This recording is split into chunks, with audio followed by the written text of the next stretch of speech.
Hi, I'm Bill Kristol. Welcome to Conversations. I'm very pleased to be joined today by Jonathan Karl, Chief Washington correspondent for ABC News, Chief White House correspondent for, I guess, the second term of the Obama administration and the only term of the Trump administration.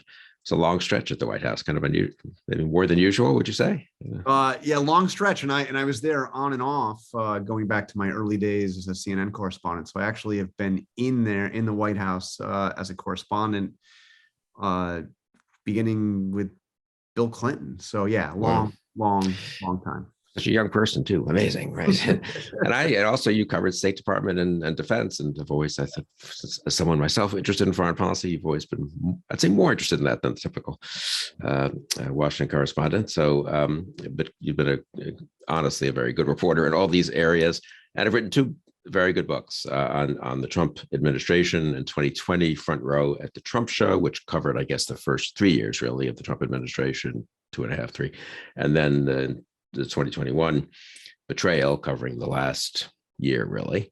I've got to say, I think that they're really excellent books, good reads, many great stories. You have you're good at conveying the characters, and there are plenty of characters to convey, but also a real narrative of why it mattered and what's important about it. I would praise the books more, but I'm just going to get and say that they are the two books you should read more than any others about the Trump White House and the Trump administration. But I'll just get in so much trouble with all of our friends who've also written books, right? That maybe I'll stop with that. But you should read the books. But anyway, thanks for coming on today, and thanks for joining us in Conversations. Absolutely, thanks for having me. So I want to talk about sort of the meaning of what happened over the last year. The book's called Betrayal, and I think that's a strong title, and I think one you really try to back up in your argument. But I mean, say a word about Donald Trump. You've met him many times more than 99% of us have met him. So how'd you first meet him? What's he been like to deal with, to interview, and so forth? I open up Front Row at the Trump Show with the surreal first meeting with Donald Trump, which happened. When I look back at it, it actually perfectly fit the pattern that would be established over the following couple of decades. But I met him in 1994 at Trump Tower. He gave me a tour of Trump Tower. I was a young reporter for the New York Post. And I had this, I basically had this crazy idea for a story, and I gave him a call. I literally called. This is back when you had actual phone books, and I got the number for the Trump organization and asked to talk to Donald Trump, and I got a very quick call back. I pitched him on this idea, and he said, "Come up now." So I went and went around Trump Tower with him, and he divulged all the great secrets of the Trump organization as a source in the Trump organization. He couldn't be Jonathan Barron because he was standing in front of me, but he was. That's how it all started. But every interaction. So he actually met with you, but wanted to be you when you wrote the piece. He was just supposed to be called a source. And what was this delicate issue you were discussing with him about the Trump? Oh, it was a very important issue because Michael Jackson had just married Lisa Marie Presley, and it was a secret. Actually, they'd been secretly married, and the story had just been revealed that they had been married, and they were staying in Trump Tower. So my idea, as you might appreciate, is,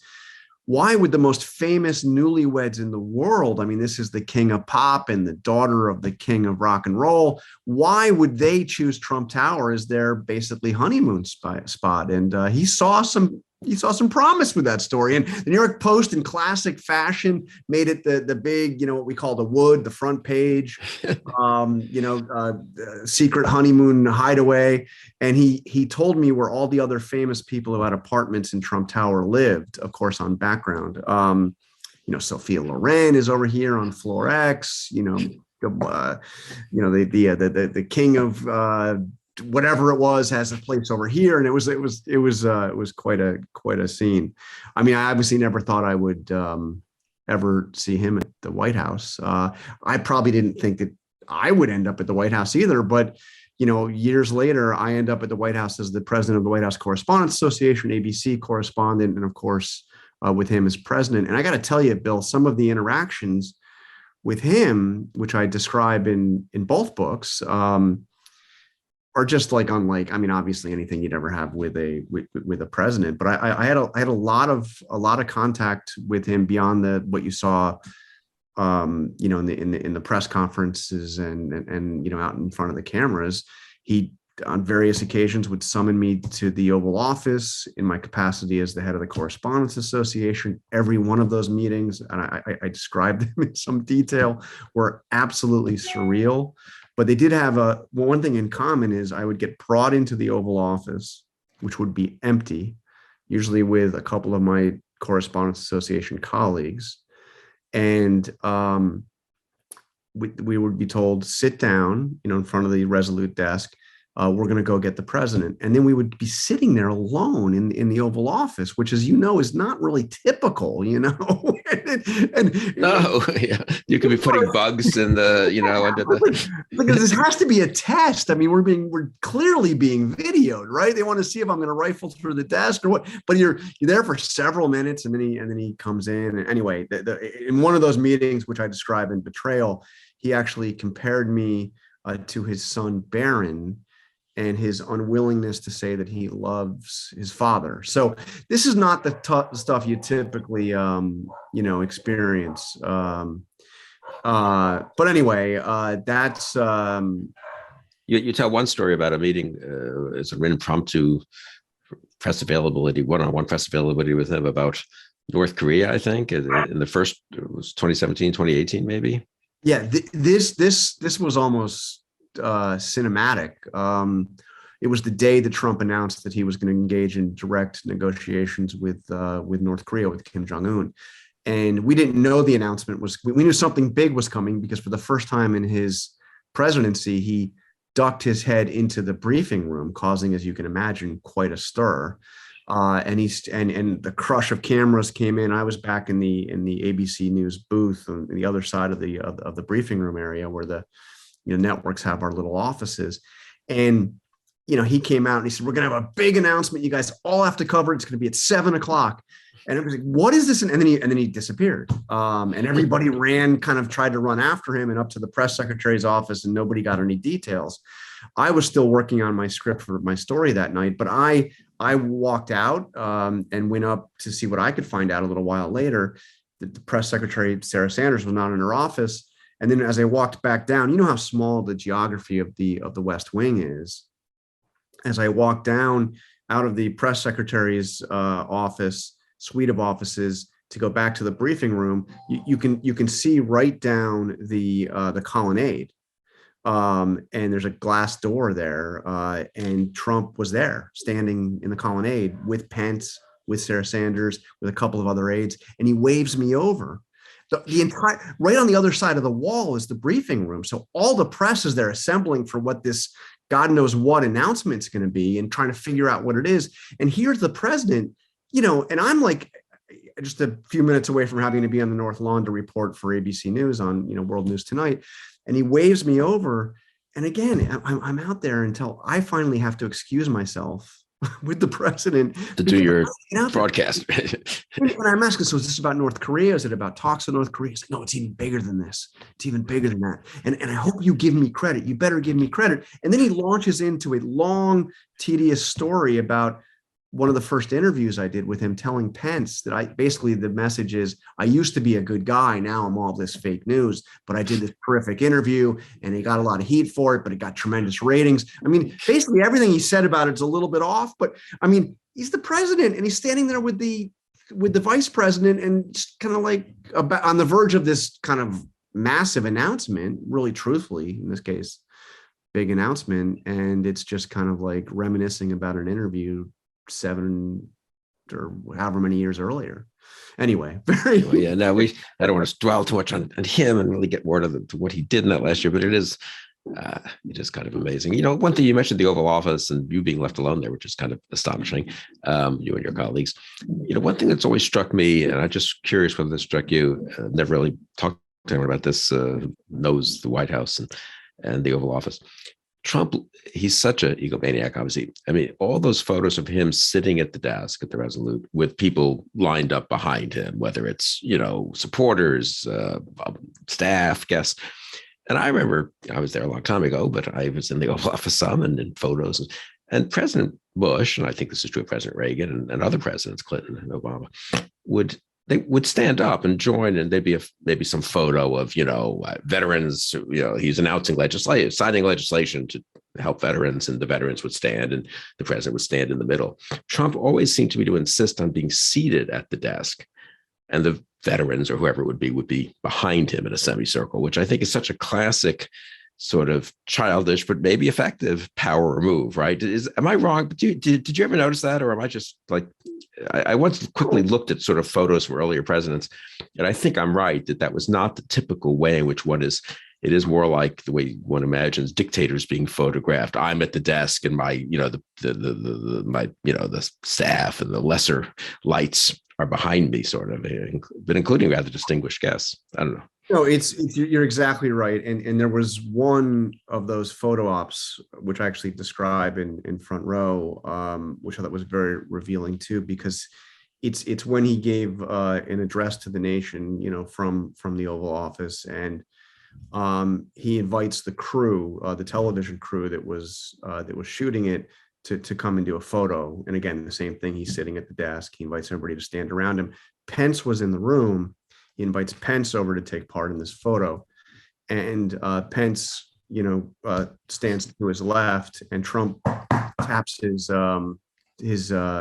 fist to the desk, and telling Pence to go around to the to the other side, and Pence dutifully walks over and goes to the other side. I mean, it's like he was just kind of like it's like summoning your puppy to like go over here. I mean, it was very, very strange. But Trump personally arranges the choreography of the photo op.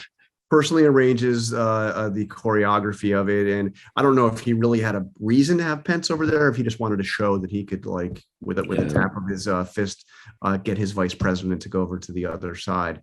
But no, he would direct the Bill Shine, famously went over there to be the deputy chief of staff for communications, after storied career at Fox News, and he was allegedly, going over there to kind of make him look better in these appearances. And, he joke, people would joke about him. He's the lighting director, but actually Trump directed the lighting and did everything. I mean, even in that sense, he was always kind of orchestrating and producing his own interviews and his own events. And he had a sense of how to do it, I guess, to be fair. I mean, it's not like, he didn't succeed in some way, I guess. So let's begin with now more substantively, maybe begin at the end with the interview you had, though, to continue on the theme of interviews with Trump, the interview you had with him at Mar-a-Lago in March 2021, which is kind of the culmination of the book, and is really astonishing. And I mean, say a word about that. And you requested an interview, I suppose, since you were writing the book, and he, despite your betrayals of him in the past that you mentioned earlier that he gave you the interview, no problem. I requested the interview. Really, I believe I requested it even before he left office, and I pretty quickly got my assigned date and time. It was in March, middle of March. So it was, not long after he left the White House, a little less than 2 months after he left the White House. And was summoned to Mar-a-Lago. The time was a little unusual to me. It was 5 o'clock in the early evening. And I got there, and I remember, driving into the place. I had just come in, rented a car, and you were in all COVID time. So I think Hertz was the company I used. And there's a big ugly sticker on the side of the door, because to show when you open the door that the seal has been broken, it's been perfectly sanitized. Nobody else has been in there. And, I pull up behind a Bentley with my kind of rental SUV with the ugly sticker on the side, and ABC doesn't provide you a Bentley. I'm I don't know. Standards are going down. It was just a shame. But I ended up spending more than 5 hours at the place. When I came in, they explained to me that the interview, he had a couple of aides with him, both of whom I had known, from his time as president. And they said, the interview is going to be right here. And I'm like, right here? We're in the lobby of Mar-a-Lago. This is the place that all of the members come in, and their guests. on their way out to the patio for dinner or over to the bar area. But I mean, right there in the middle, there's a couch and a chair, and that's where we're going to be. And he showed up at more like 5:30. He couldn't be nicer. Offers me a Diet Coke. Nothing else, by the way. It was do you want a Diet Coke? And we sit down, and he had a couple of complaints about something that something I had just written, but it was all kind of somewhat jovial. But as the interview, the on the record interview, lasted about an hour and a half, and it's very different, Bill, when you go to interview anybody really, but without the cameras, and especially when it's for a book. You have a very different objective than you're going to do a 15-minute or a 5-minute or whatever it is television interview. This is, I really wanted to get his state of mind, and especially about January 6th, because it was still so raw. Kevin McCarthy had already been down there to see him, so his rehabilitation was beginning among Republicans. But it was all incredibly raw still. The impeachment trial had ended not, just a few weeks earlier. 7 Senate Republicans had voted to convict him. And even those who didn't vote to convict him had condemned him thoroughly. So I wanted to get a sense, and the thing that really blew me away was how positively he looked back at January 6th. I wanted to ask him about that tweet he did. You remember at the end of January 6th where he said, "Remember this day forever." It's like, why? What do you want people to remember about it? And he and now he has said some of this stuff elsewhere, that this was the biggest crowd he ever spoke to in his entire life. That they all came there, for him from all across the country. And it was just the best, most loving. And yeah, it got marred a little bit later. He said that was the only hint that he gave, that there was something wrong with January 6th. But the thing that really, really, and I've interviewed him a lot. I spent a lot of time around him, but this was the most shocking thing that he had ever said to me. And maybe that I've ever heard him say, was when I asked him about Mike Pence. And first, was he worried about Mike Pence? He's like, no, I heard he was just fine. I heard he was very fine. But you heard those chants. I mean, that was terrible. And he said, well, they were angry. And when I said they were chanting, "Hang Mike Pence," literally the next words out of his mouth were, "It's common sense, John." Now, he's not saying that Pence should have been, executed, I don't think. But the fact that I'm bringing up this incredible, the most outrageous thing maybe about the day was that these Trump supporters were marauding through the Capitol, calling for the vice president's execution, and he's not even taking a beat to say, well, that's crazy, but but overall that wasn't nothing. There's no hint that there's even a problem with that. And then, we go through it all. And the interview, he says he has to go to another meeting, but do I want to stay for dinner? And I was like, yeah, well, sure. So he said, oh, go out. They'll give you a table out there. So I went out, and, by now, by the way, the whole time, the reason why the interview was in the middle of the lobby is that all the guests were coming in, walking right past us. And he wanted everybody to see that he was being interviewed. And he was so, and I have the transcript, which they also made their own copy of, which is funny because you see interruptions. Look, I'm here. This is the great Jonathan Karl. You see this? I'm here with the great Jonathan Karl of ABC News. Of course, all the terrible things he has actually said about me is kind of funny, but for this purposes, he needs to impress everybody that he's there with this, that I'm coming there to talk to him. One just quickly on this is we sit down I sit down for dinner with a couple of his aides, and I figure this is a good opportunity to see what is going on at Mar-a-Lago and who's there and what the scene is. We start to eat, they bring the appetizers out.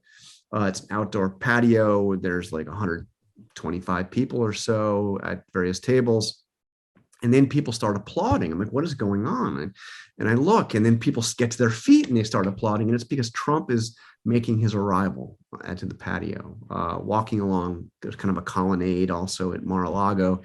And they're all applauding him. And I leaned over to one of the people I was eating with and said, so how often does this happen? And they said, every night, every night. He makes it. He goes somewhere because he has a very important meeting right before dinner. Very important. And then he walks in and everybody stands and applauds. And then he goes and he takes his seat at a table right amidst everybody else's table, but it is separated with a velvet rope.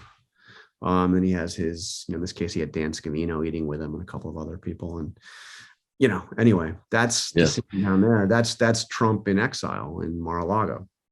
I mean, it all sounds so ridiculous, but obviously, as you put out in the book, what happened in the run up to January 6th, the January 6th itself is not just, there are aspects of ridiculousness to it, but big aspects of dangerousness to it too. Yeah. And so let's walk through that. So I think one of the great virtues of your book is you really sketch out that it was a plan or a plot, and it may have been a little haphazard at times and a long shot that he could overturn an election. But it wasn't something he hadn't thought about before the election. It wasn't something that he didn't have people working on. It wasn't something that was set up to have the effect, to hopefully, he thought, overturn things on January 6th. So say a little bit about that. I mean, how, maybe for a minute, about the pre-November 3rd situation. Everyone's sort of forgotten that he was warning about there's a certain kind of debunking of, well, he was foolish because he didn't understand that the Republicans could get mail-in ballots too. But of course, wasn't this part of more of an attempt to delegitimize the election ahead of time with these unprecedented mail-in ballots because of the pandemic as a way of then casting doubt on the whole thing in case he lost reasonably narrowly.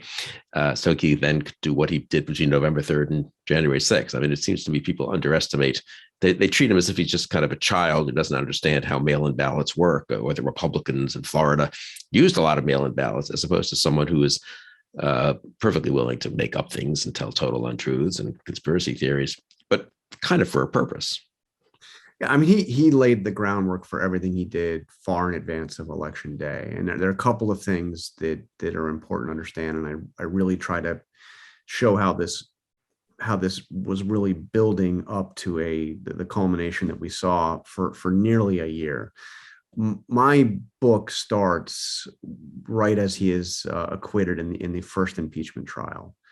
And he brings in Johnny McEntee, his loyal, former personal assistant, and puts him in charge of presidential personnel. And the first order of business is to fire everybody who had anything to do with helping in the investigation related to Ukraine.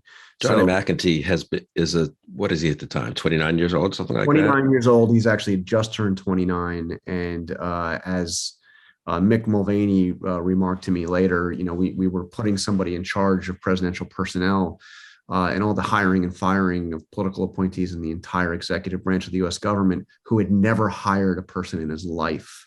He was like Trump's body man, right, as they call it. Carried the bags. Yeah, the body guy carries the bags. And but he was unflinchingly loyal, and would often tell Trump about people that he felt in the White House that were not sufficiently loyal.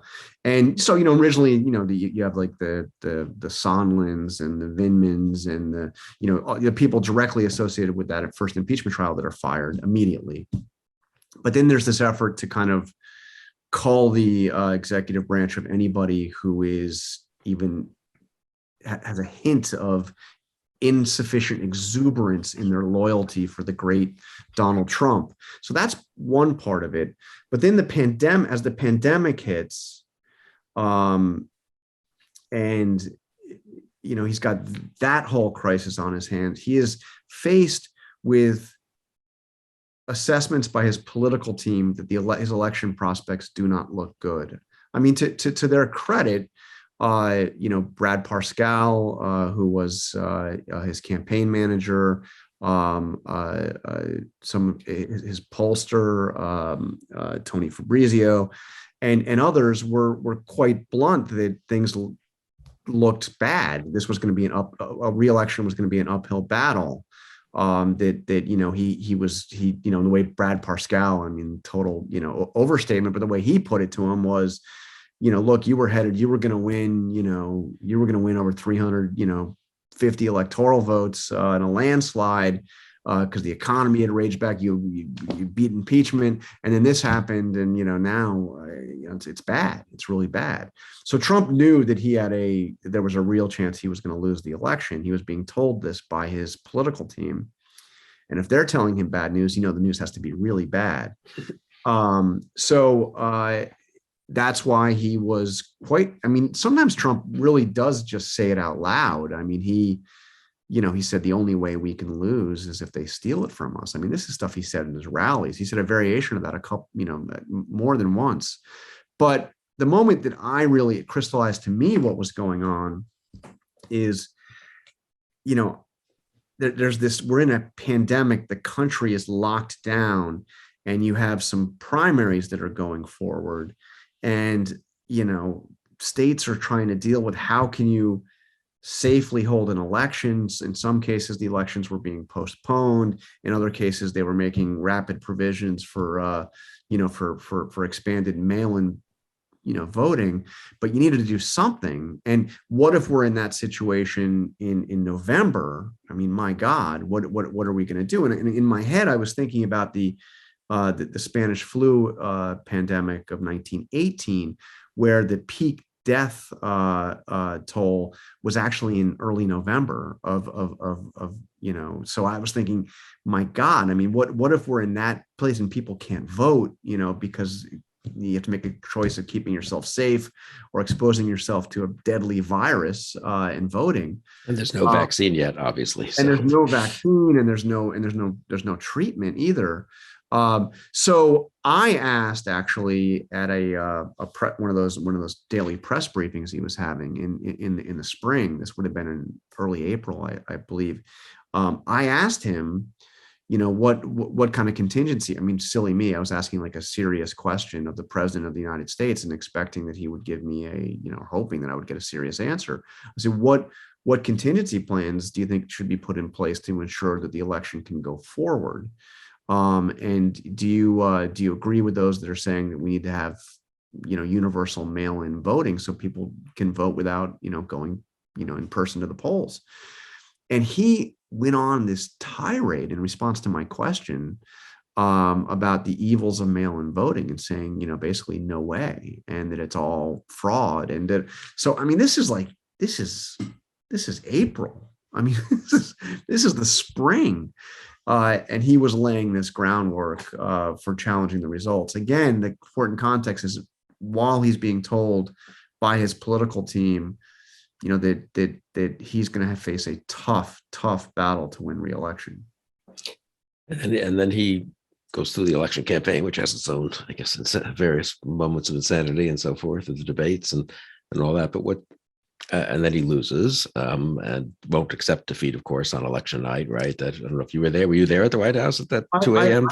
I was on set for our election coverage in New York for ABC, and when he gave that speech, which, if you remember, so we've focused a lot on the January 6th speech, but I think that the most dangerous speech of the Trump presidency was the one he gave at 2:30 in the morning, election night, because not only did he declare victory when he was actually, I mean, we wouldn't obviously have real results for another several days, but I mean, there was no basis for him to declare victory. Obviously, it was looking bad. And again, he was being told by his team it was looking bad. But he was ahead because of the early vote, the mail-in votes weren't counted yet in some key states, so he looked ahead. There's the Mirage. He looked ahead, but by 2:30, the Mirage. It was obvious, yeah. By 2:30, the Mirage was already starting to fade.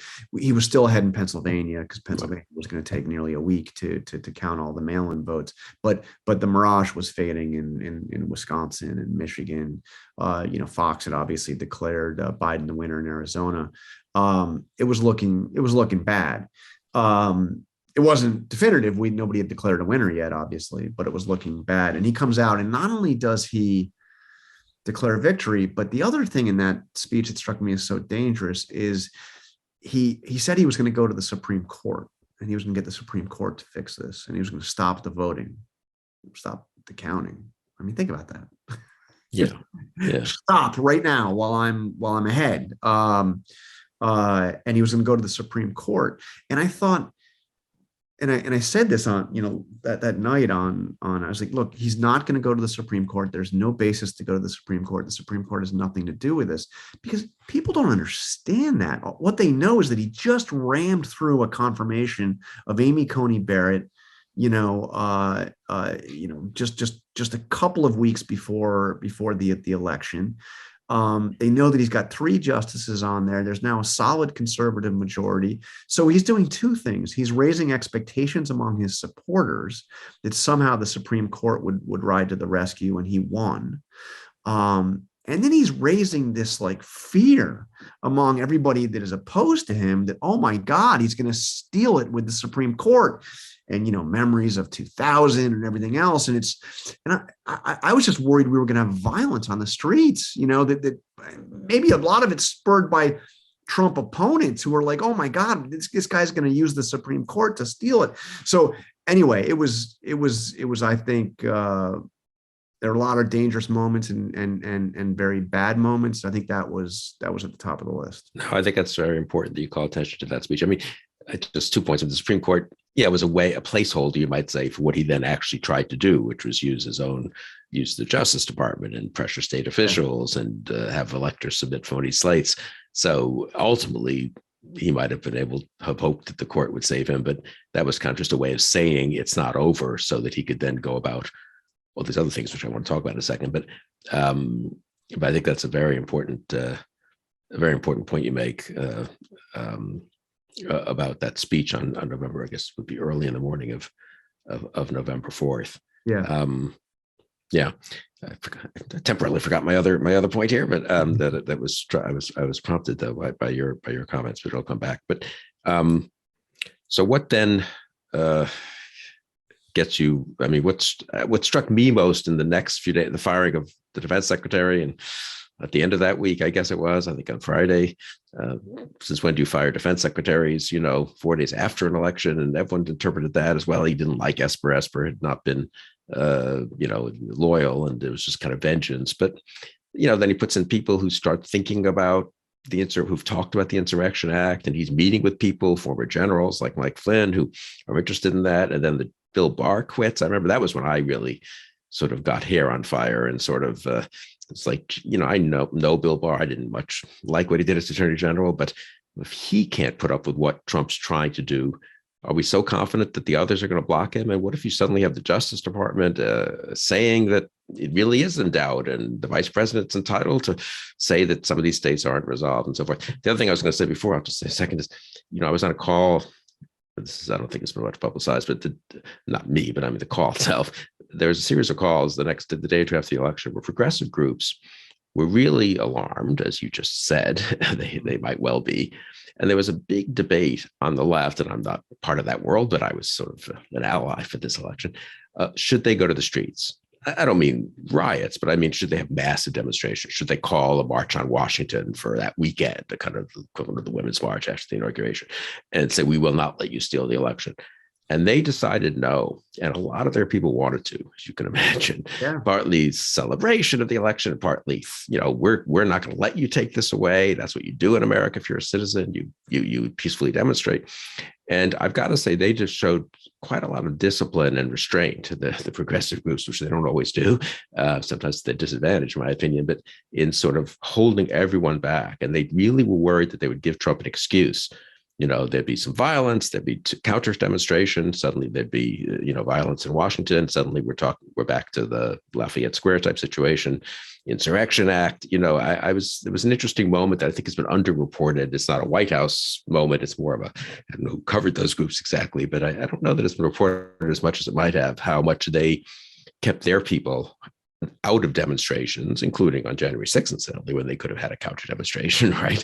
And saw that could just help Trump. Anyway, that was what when you mentioned Well, what you mentioned. I'm impressed that you saw that in real time, so to speak, at 2:30 a.m. on November 4th, that was a possibility. But I mean, it really felt ominous for, one reason I think that it was particularly ominous to me is that I knew that General Milley and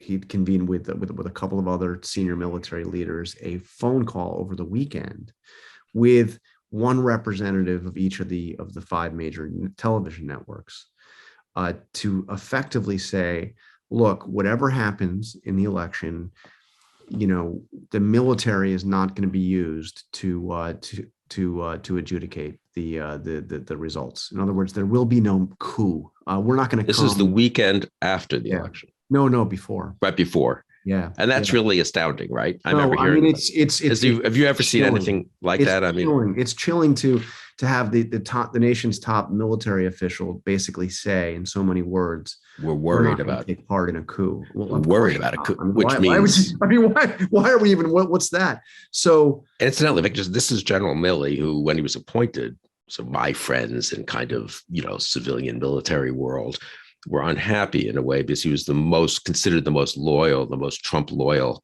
of the different candidates to be chairman of the Joint Chiefs, and someone who had sort of pandered a little bit to Trump to maybe get the job, even he was that Army chief of staff. In contrast to Dunford, who he'd replaced, who right.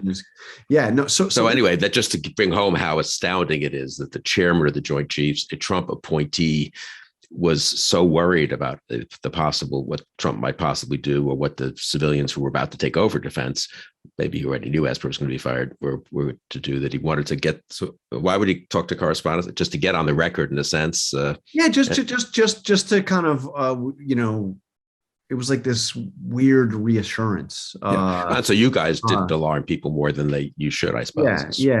Maybe that was part of the thinking, but he just wanted to, he felt that there was a need to get this message out there.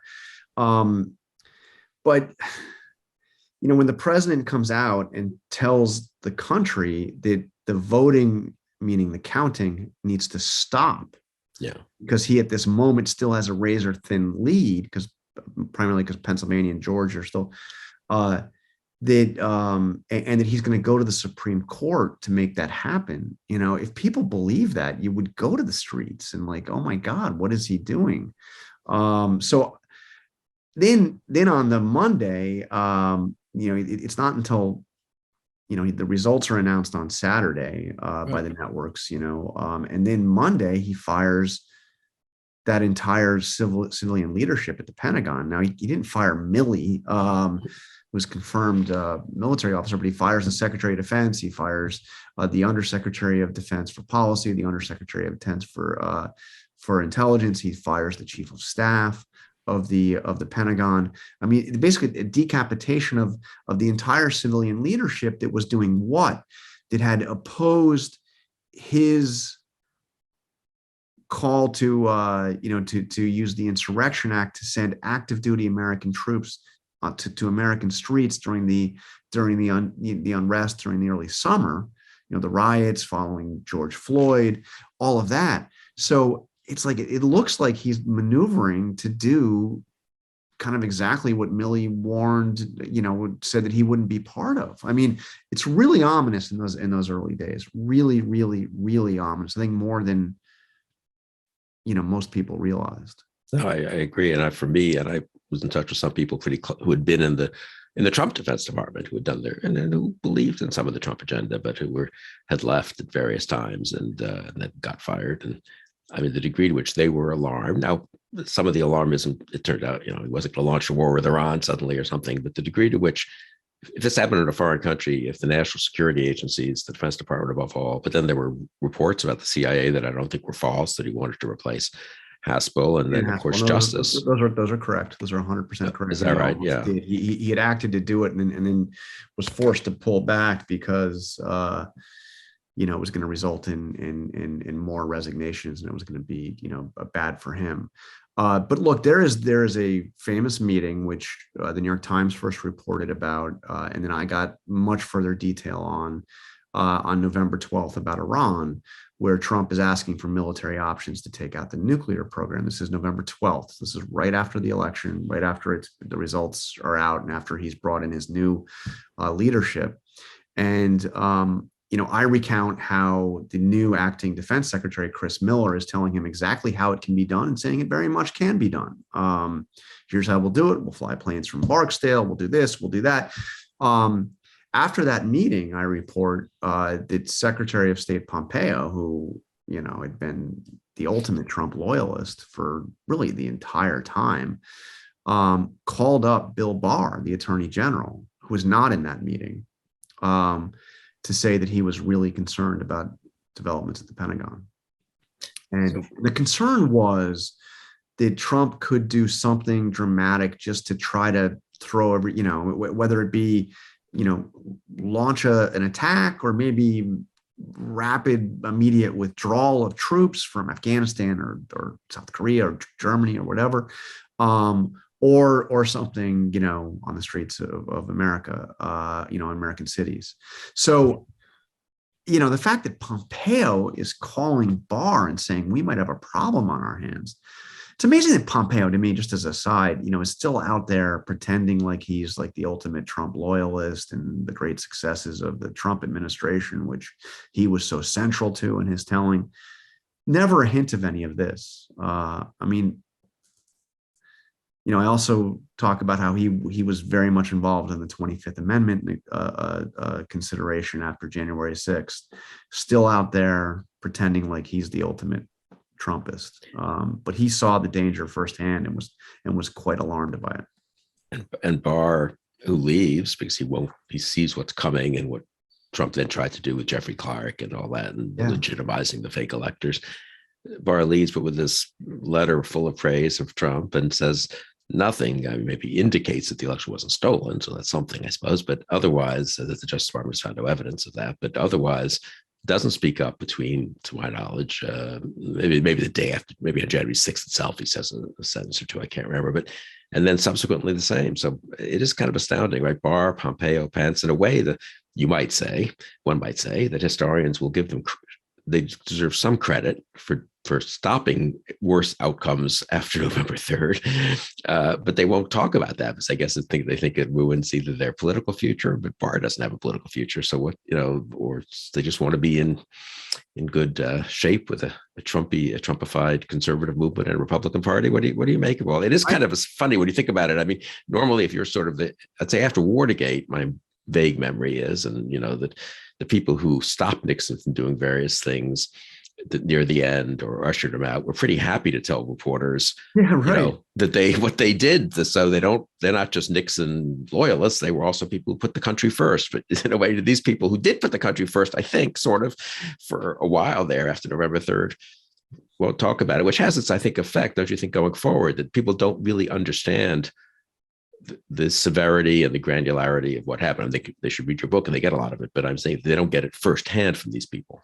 No, I tried very hard to talk to Bill Barr. He was, I had my list of people I wanted to speak to, and he was right at the top of the list. It took a long time. His people were handling such things for him. Were saying, yeah, he'll talk to you. And then it never happened. He lives in my neighborhood. Right. I literally walk my dog by his house on occasion. And he finally agreed to do the interview after I called his cell phone. That's how it got. I got his personal cell phone. He's like, "Oh yeah, no, I'll come over." And I came over a few days later, and we had this interview. And it was the terms of the interview was on background. I wouldn't quote him by name. And I was so amazed by what I heard from him, which was a total repudiation of everything Donald Trump was saying about the election. And a kind of a case by case, talking about how he went and personally looked into these allegations and how he himself told Trump that they were bullshit. And I was like, you got to let me put this on the record. Please let me quote you. And he ended up letting me quote him on it and use that stuff on the record. But it's one thing to see the words in my book. He's never done this in an interview yet. Now he's got a book coming out. I think you're going to hear more of it there, and he will obviously do interviews around the book. But looking at the January 6th committee, I think in a guy like that, I mean, it might be too late, but I mean, I want to see him at a witness stand before the cameras saying exactly what he told me. It'll have so much more impact, saying it was all bullshit.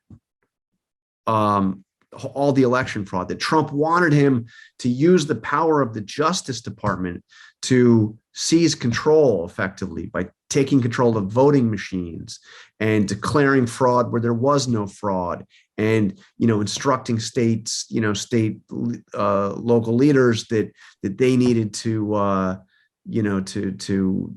to undo the elections in their, the results in their states. I mean, you need to hear him say this stuff. And it is, I mean, he didn't shy away from it when I talked to him, but again, it took me a long time to get in there. And at first it wasn't even going to be on the record. And he still hasn't done it in front of the cameras yet. And for me, the equivalent of that was in a way before the election to try to get people whom I knew and I talked to, and also went to some effort to get in touch with them occasionally when they were ducking, to say on the record that Donald Trump should not have a second term as president. There's no question that John Kelly believed that Donald Trump should not have another 4 years in the Oval Office. There's no question that even H.R. McMaster, who probably was a little more loyal, believed that whatever problems they had with Biden's foreign policy, they knew he should not be president for another 4 years. But both in 2019, when I was trying to find Republicans to run against Trump, which would be better for them because they'd be more conservative, obviously, as options, or in 2020, when the choice became Biden or Trump, they just were not willing to say it. At the end, there was a little bit of, on background, some back shot, someone was allowed to say that they had the impression that these people weren't comfortable with Trump perhaps having another 4 years. But who knows how many voters would have changed their minds. But, if you're the chief of staff to the president or the former secretary of defense or national security advisor, I mean, John Bolton actually did say that. It was interesting of all of them that, said, no, he should not have a second term. Bolton, then, of course, I can't vote for Biden, so I'm writing in someone, God knows who, but at least, only every 4 years you get a chance, that was kind of a big deal, right? I mean, a second term would have been, don't you think, well, let me get to that then. So do you think what happened between November 3rd, what happened with McEntee and those characters during 2020, the loyalty oath, so to speak, the purges, and then what happened after November 3rd, where Trump tries to use the Defense Department, the Justice Department, et cetera, to achieve his own personal political goals, which in a way is a follow-on to Ukraine, but so much more dramatically so. I mean, doesn't that say something about what he would do if he actually were nominated in 2024 and elected in 2024? And I mean, that's why shouldn't Bill Barr at least say that? He can endorse the most conservative, president possible on judges, constitutional law, church and state or whatever, most possible conservative candidate possible. But don't you need to draw the line before Trump? I mean, what do you make of the fact that they won't? I guess maybe they will. I don't know, in a year or something. The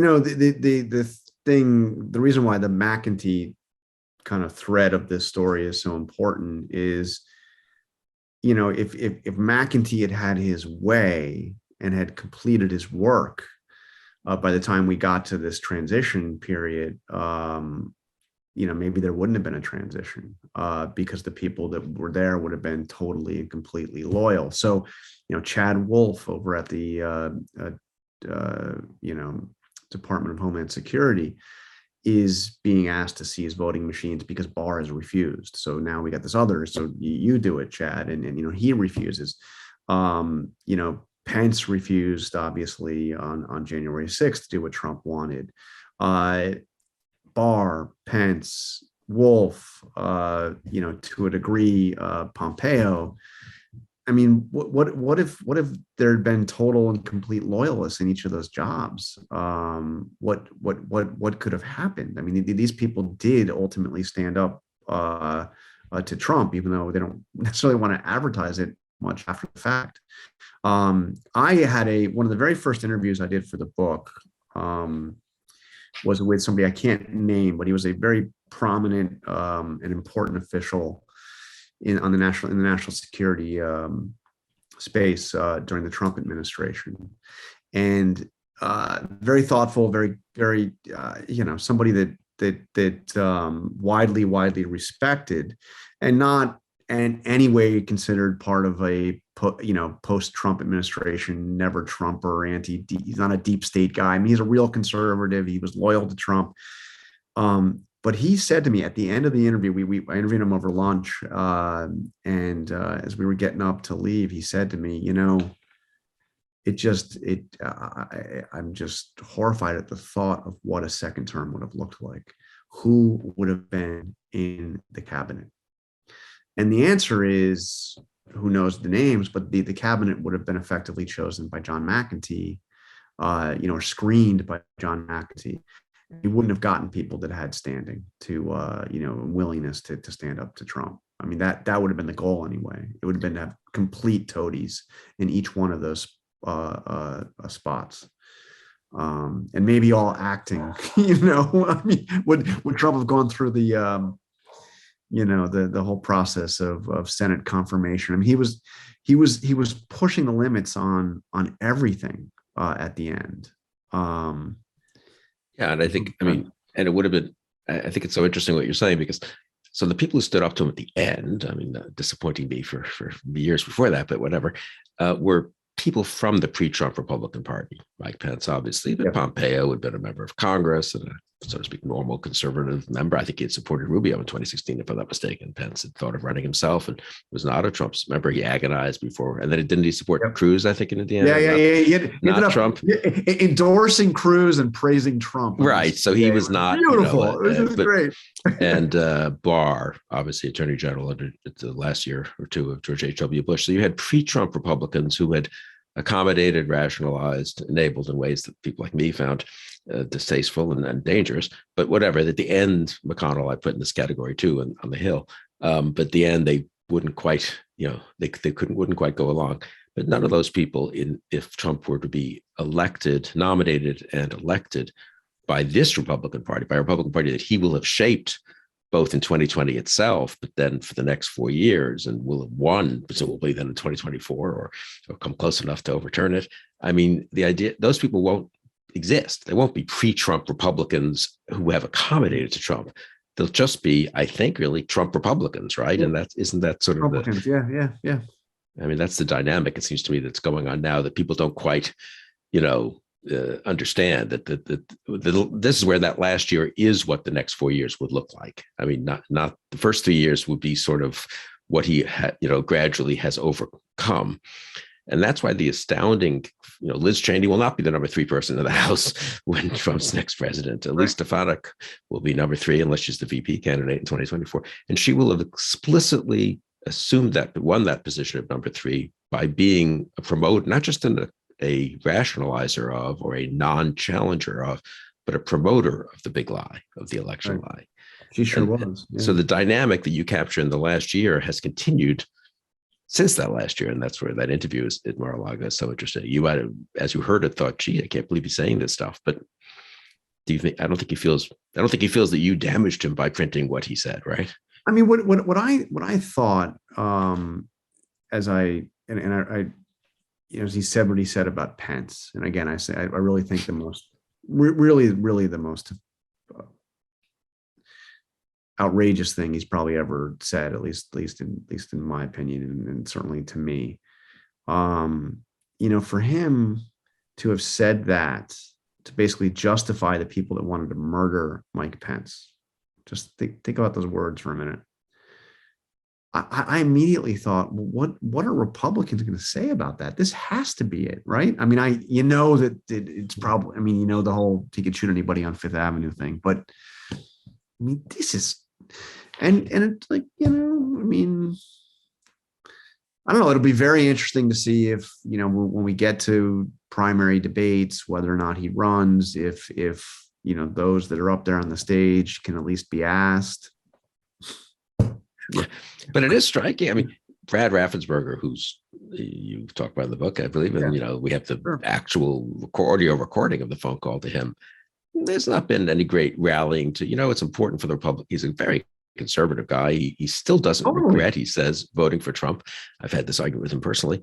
And he's up for re-election there in Georgia. And there's been no rallying by other so-called established Republicans to defend Raffensperger on the notion that, it's bad for the party and for the country if the guy who stood up to Trump in a totally law-abiding way, who otherwise was a Trump loyalist, really, that you can't let him be defeated by someone who's wanted, Trump's pressure to prevail. Tony Heiss, who's literally, that's his campaign against Raffensperger, that, he didn't cave into Trump on this. And of course, the same was Stefanik against Cheney and so forth. The Eastman memo, the people who were running as Trump loyalists are basically on board the sort of theory of the case that's outlined in that memo, right? So I think the degree to which you now have a situation where what seemed astonishing between November 3rd and January 6th is now, I don't know, not quite the agenda of the party, but certainly accepted fully by large parts of the party. Some just won't talk about it. They just prefer not to confront it. But an awful lot of people are kind of running on it. I mean, I don't know. Is that correct? Does that strike you? There's certainly that. I do see all that you just said. I think there are also indications that that Trump is losing some altitude. Yeah.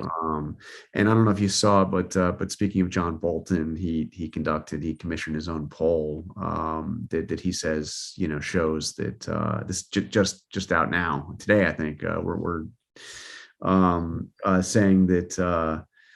That Trump's hold on the Republican Party is slipping, and the number of Republicans calling themselves Trump Republicans is declining. So who knows? But I think you see other indications, and I think there are going to be a few real important test cases. But by the way, what happens in Georgia? Does Kemp win re-election? Does Raffensperger lose his primary? What happens to those who challenge Trump, who are running? Some of them have already running for the hills, but those that are running for re-election, those that voted for impeachment or voted for conviction in the Senate, do any of them win? Lisa Murkowski, does she win re-election? She's one of Trump's favorite targets. I think she probably does. Liz Cheney, conventional wisdom would tell you she's going to lose in Wyoming, but there are a whole bunch of some truly crazy people lining up to run against her in Wyoming. If that primary is crowded enough, does she actually win? I mean, if she did. So look, I don't know. Trump seems entirely focused on the 2020 election. It's exactly where, McConnell and McCarthy and others don't want to be focused. But they've made the calculation that they've got to, somehow not antagonize him. That was the calculation they made on November 10th, basically. And look what happened the next month. So maybe, of course, it could change and things could happen that would make him less qualified. What do you expect in terms of what you narrate? What have we learned since your book? What do you expect us to learn much more from the January 6th committee or from Justice Department indictments and investigations, or do you think we kind of know what happened? I think that we largely know what happened. I mean, that there are a few known unknowns, to quote Rumsfeld. In terms of, are there any connections between those militia groups, those paramilitary groups, the real extremist groups, and people in Trump's orbit? Those that we saw in military formation going into the building. Is there any connection there? As you know, Bill, we've talked about this. I think that the larger question about January 6th is not actually the attack on the Capitol. It was the efforts to overturn the election. And the attack on the Capitol was not the most important part of that scheme by any stretch. But that is one question. Are there, was there any coordination whatsoever? Will we learn anything about that? I think we'll learn a little bit more depending on how we do it, what happens with the executive privilege fight at the Supreme Court, about what Trump was actually doing on the 6th, but we largely know. But I think that where the January 6th committee could have a real impact is hearing from some of the most important voices in the Trump administration and people who had strong support by Trump loyalists, by Trump, voters, people who were looked up to by those people, actually speaking in public in the way that they have spoken, either in private or away from the cameras. And I mentioned Barr, but you mentioned another one, John Kelly. We know exactly what John Kelly thinks of all this. He has said this. He has said it to people like me. I have quoted him. He has said it to other reporters. He's never really come out in a public forum and said this stuff.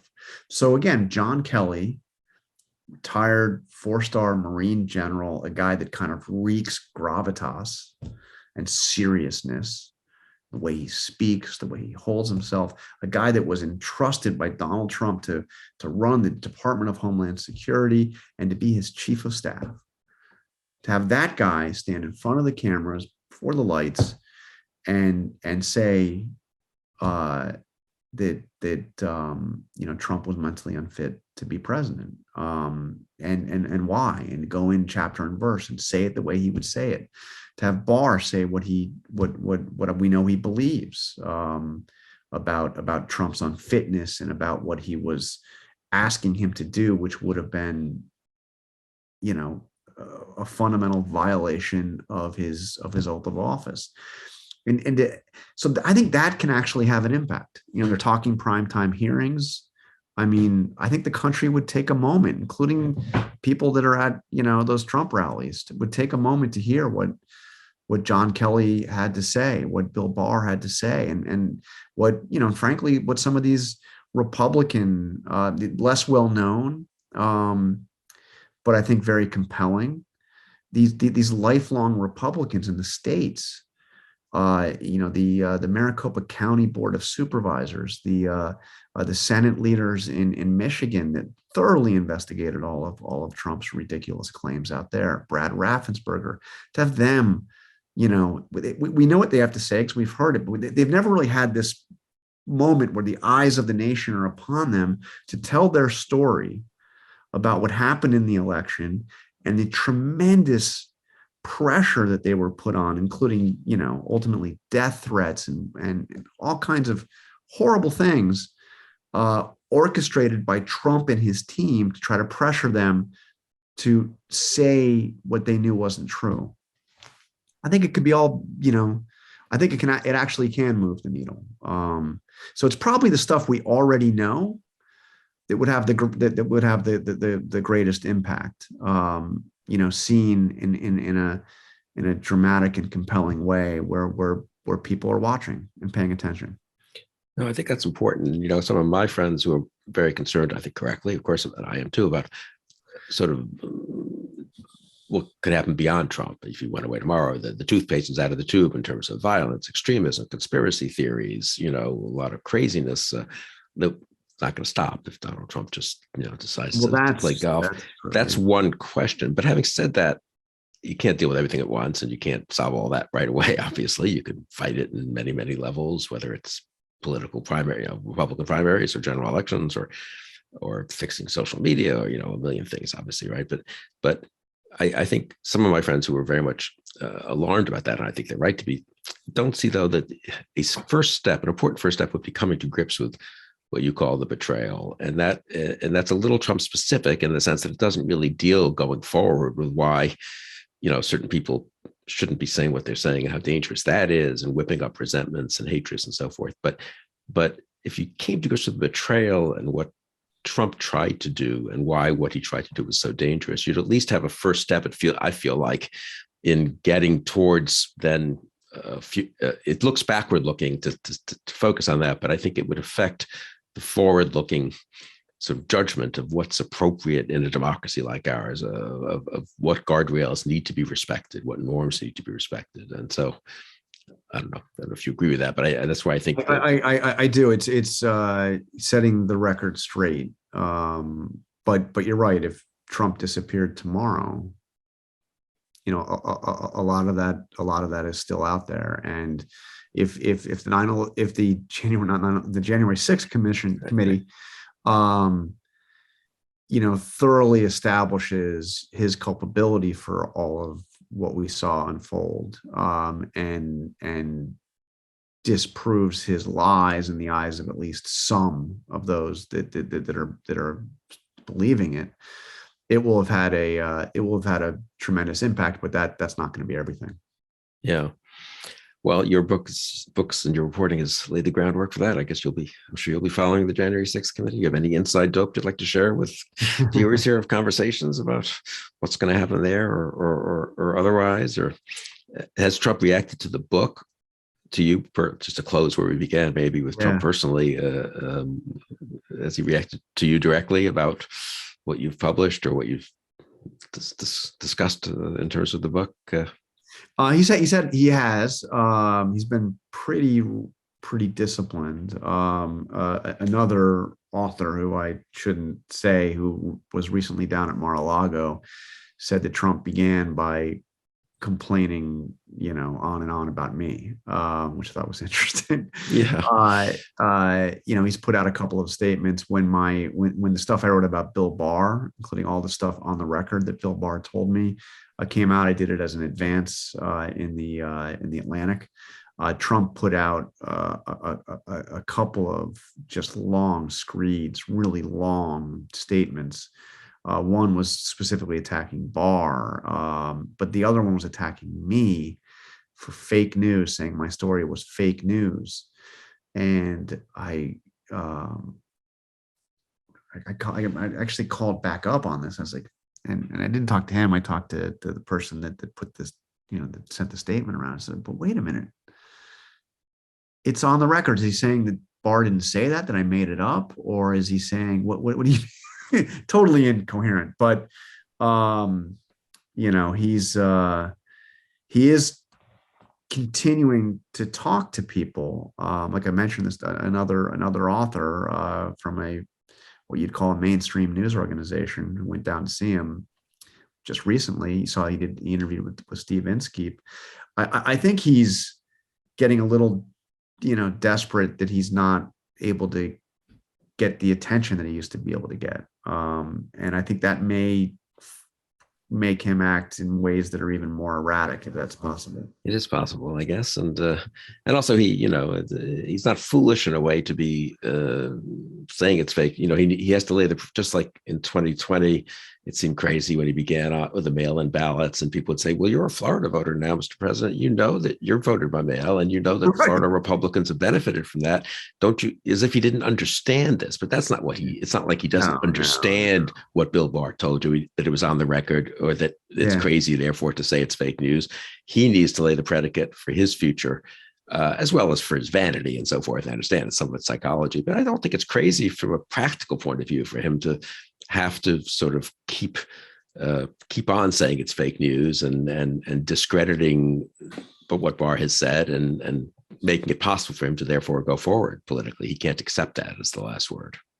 Yeah, and he he can never. He knew that he can never accept the fact that he lost. That's a very important point. Say a word about that, because I think that people underestimate how important that is to. And we'll close with this, let you go, but to his own, both to his self-image, but to his actual image. I mean, and to his actual image. I mean, he understands, and he's actually talked about this over the years, quite candidly, that the secret to his image is that he is the guy, the image, a guy that never loses.